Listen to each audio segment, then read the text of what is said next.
Hello viewers, আশা করি সকলে ভালো আছেন। আজকে বানাবো গাজরের মালপোয়া। খুবই সফট আর স্পঞ্জি তৈরি হবে।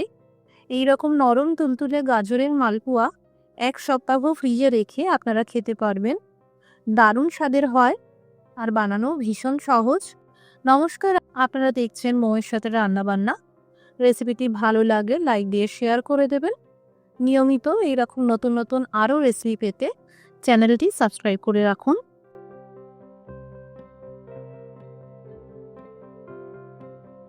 এখানে প্রথমে গাজরকে ভালো করে ধুয়ে নিয়েছি আর খোসা ছাড়িয়ে নিতে হবে।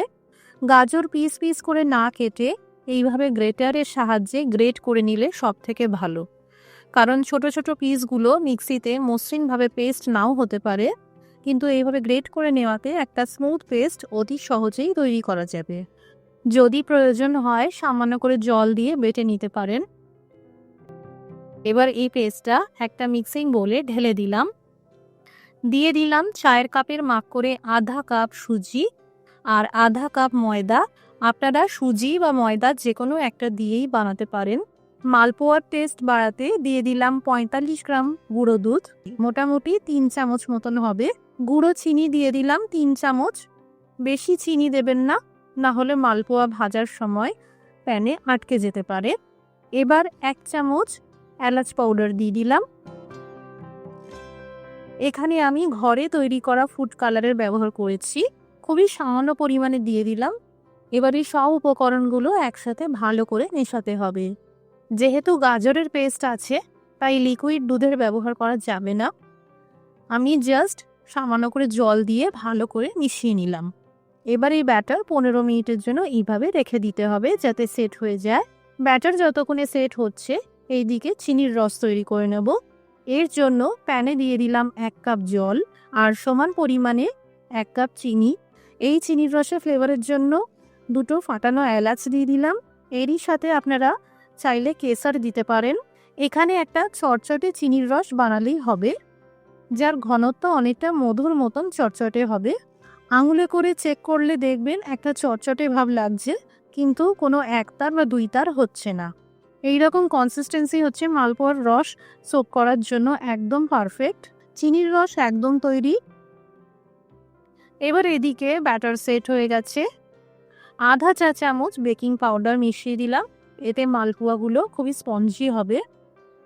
বেকিং পাউডার একদম লাস্টে দেবেন। একটা টুথপিক বা কাঠি দিয়ে এইভাবে তেলের মধ্যে রেখে দেখে নেবেন। যদি এরকম ছোট ছোট বাবলস দেখতে পান তাহলে বুঝবেন তেল সঠিক তাপমাত্রায় আছে।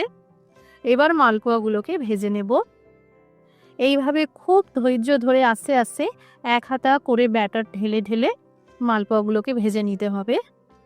আঁচটা লো টু মিডিয়ামে রাখবেন, না হলে পুড়ে যেতে পারে। যখন মালপোয়াগুলো ভালোভাবে ভাজা হয়ে যাবে তেল ঝরিয়ে তুলে নিয়ে সঙ্গে সঙ্গে গরম চিনির রসে দিয়ে দিতে হবে। এতে মালপোয়াগুলো সহজেই রস সোক করতে পারবে। এইভাবে এক এক করে প্রত্যেকটা মালপোয়া ভেজে নিয়ে রসের মধ্যে দিয়ে দিতে হবে। এক একটা মালপোয়া খুব বেশি হলে 5 মিনিট মতন রসের মধ্যে রাখলেই হবে। অনেক বেশিক্ষণ রসের মধ্যে ভিজতে থাকলে আবার মালপোয়াগুলো ভেঙে যেতে পারে।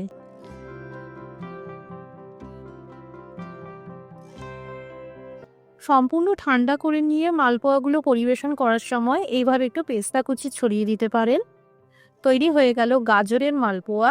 খুবই সহজ পদ্ধতিতে এইভাবে গাজরের মালপোয়া বানিয়ে আপনারা 1 সপ্তাহ ফ্রিজে রেখে খেতে পারবেন। ভালো থাকবে। আজকের রেসিপি সংক্রান্ত কোনো জিজ্ঞাসা থাকলে কমেন্ট করতে পারেন, আমরা রিপ্লাই করে দেবো। রেসিপিটি দেখার জন্য অসংখ্য ধন্যবাদ। সবাই ভালো থাকুন, সুস্থ থাকুন।